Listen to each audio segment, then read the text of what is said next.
Banyaknya potensi hutan dan hasil sumber daya alam yang belum terkelola maksimal menjadi pembahasan 13 kantor pengelola hutan seprovinsi Riau dalam acara pertemuan Komite Konsultatif KPH Provinsi Riau. Selayang Kabar.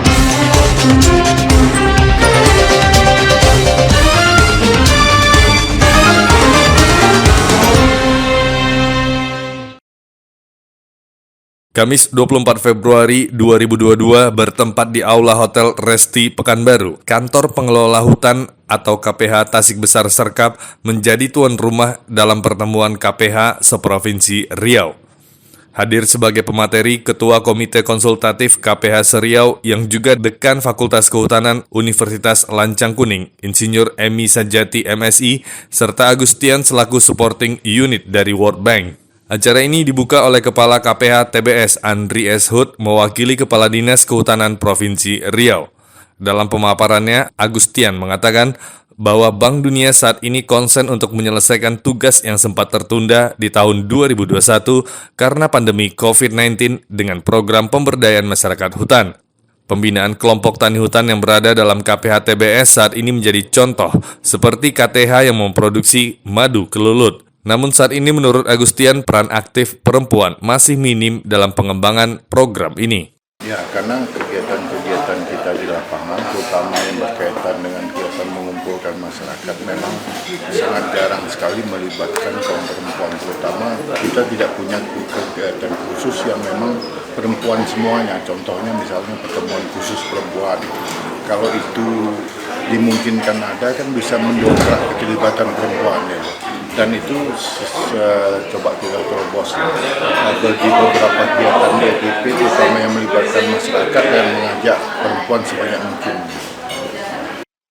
Sementara itu menurut Emi Sejati yang dibantu oleh KPH Mandah dan KPH Indragiri Hulu, dalam pemaparannya mengatakan banyaknya potensi sumber daya alam di Riau ini, khususnya yang berada di kawasan hutan, bisa menghasilkan kesejahteraan untuk masyarakat. Untuk KPH Mandah, program budidaya hutan, mangrove, dan kepiting bakau yang sangat mahal diekspor ke luar negeri dapat dikelola dengan dibentuknya koperasi sebagai unit usaha untuk kesejahteraan bersama. KPH sebagai leadernya tentu lebih memahami potensi kekayaan alam di daerahnya. Selain dari KPH Mandah, KPH Indragiri Hulu juga memaparkan air terjun sebagai objek wisata baru di area hutan KPH Indragiri Hulu.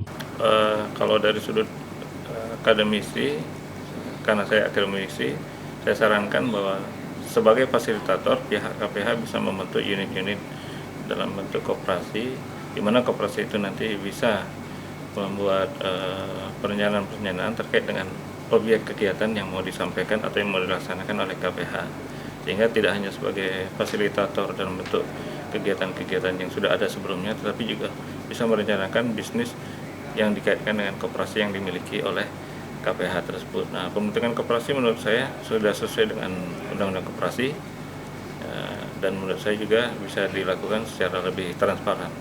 KPH yang paling bagus mungkin yang paling sedikit dari segi infrastruktur yang perlu diperbaiki mungkin yang di KPH Mandah, KPH Unit 26 tadi, karena tinggal perlunya pendampingan kelembagaan dan pendampingan organisasi pemasaran.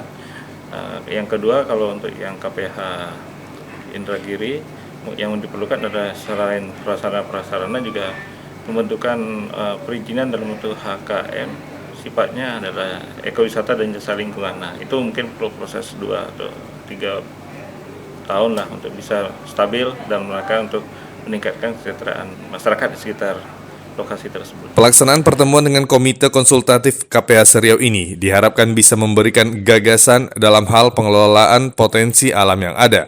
Menurut Kepala KPH Tasik Besar Serkap Andri S. Hud mengatakan, potensi besar di area KPH TBS saat ini adalah menjadi pilot project untuk karbon, di mana tidak adanya perambahan hutan mengakibatkan tutupan lahan semakin bertambah, yang artinya pohon-pohon kehidupan sudah tumbuh menutupi area kosong akibat perambahan hutan beberapa tahun yang lalu. Jadi harapan kami ke depan seluruh KPH yang ada di Riau, khususnya 13 KPH, dapat menjalankan kegiatannya mengacu kepada kegiatan yang telah dirumuskan dalam kegiatan FIP 2. Jadi KPH-KPH ini ke depan bisa menggali potensi yang ada. Jadi potensi KPH itu setiap KPH kan berbeda-beda.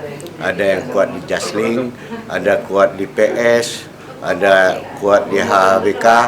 Jadi kita ramu, kita jadikan sebuah rumusan yang kedepannya menjadi acuan kita bersama dalam mengelola KPH. Dari Pekanbaru, Arya Dwi Pangga, Esa TV mengabarkan.